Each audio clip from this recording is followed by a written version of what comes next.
guys, gumawa po ako ng sarili kong sampota na may hiniling na baka at sibuyas.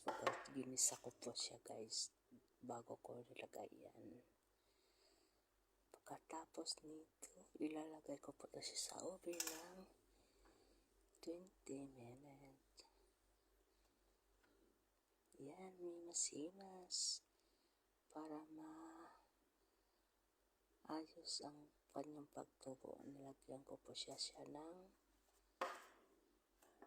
egg yolk para maganda pagkaluto niya guys. Tapos itatapin ko po siya ng sesame or lunga. Lunga ang tawag nito sa Masbate, lunga. Ayan. Luto na siya guys. After nilagay ko sa oven ng 20 minutes at hinalo-halo ko na siya guys. Ayan, yummy yummy.